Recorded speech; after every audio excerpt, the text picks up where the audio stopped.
Alright, boys and girls, welcome to Going Guitar. I'm playing a very addictive song from Russ, who released this a week ago or so. This is a song called Forever. Let's go into this one. We have the capo set on 3rd fret, and we have 3 chords, and they sound great. So let's start with this chord called C minor at 9 or so. A little strange name for this, but anyway, it sounds like this. Beautiful. So you're gonna hold the grip of 3rd A, 1st D, open G, and 3rd B. That's enough. All right. Next chord will be the G sharp major 7. Again, very technical name, easier grips. So what I'm gonna hold here is the 4th fret E string, and then you go down to this 5th fret D, open G, and 4th B. Okay, and then finally you have the A sharp 6, and it sounds like that. So 1st fret A string, 3rd D, open G, 3rd B, and that's it.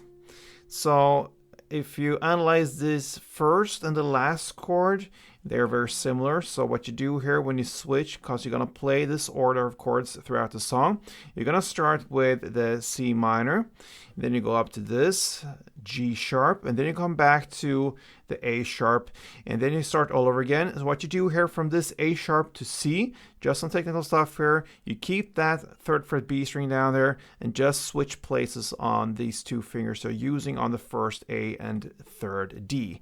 All right, so you see that is the only difference between these 2 chords. So just some technical stuff there to get easier with the chord switches. Now let's go through how to play them chord by chord, starting now with the C minor, and you're gonna play.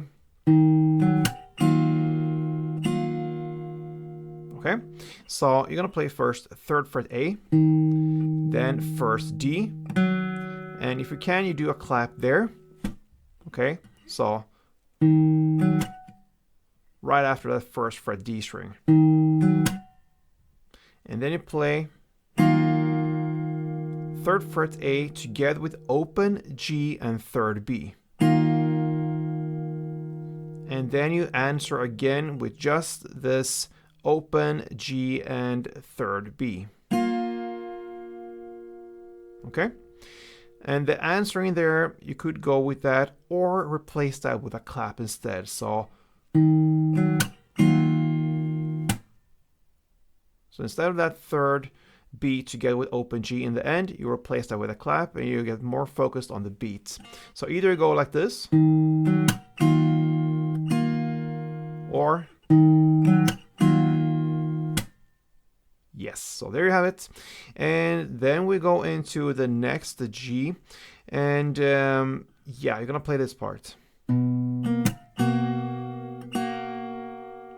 So you're gonna play 4th fret E string, then 5th D, then comes the clap, and then you play the 4th E together with open G and 4th B.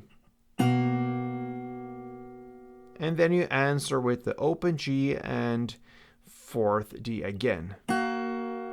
Or in the same way as the last chord, you replace that with a clap.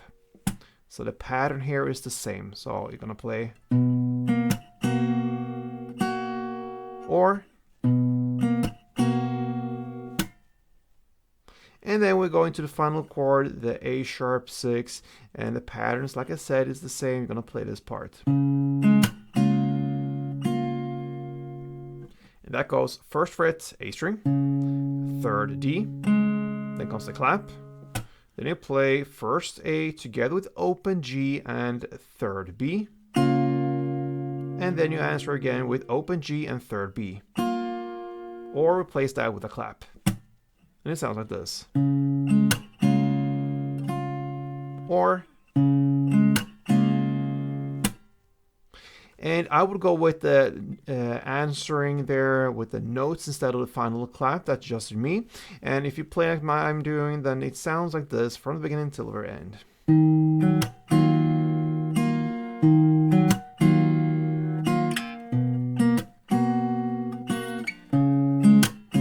Again.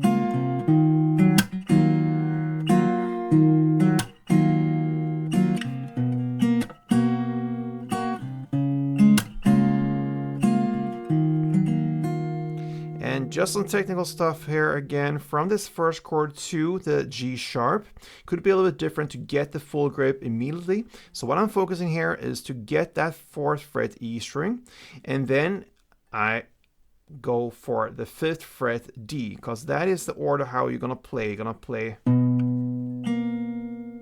So I don't reach out to the 4th B at that first moment. I just go for the notes I needed, and then I put the chord or the grip together as long as I coming to that point. Okay, so slowly. Some technical stuff there, but anyway, makes life easier. And that, my friends, is how you handle Russ song called Forever. And I understand why it's called Forever, because you can sit here and play it. It's, like I said, very addictive. You can play it forever and ever and ever. It just sounds and feels nice. So give it a shot. Hope you enjoyed it. Until next time, play tuned.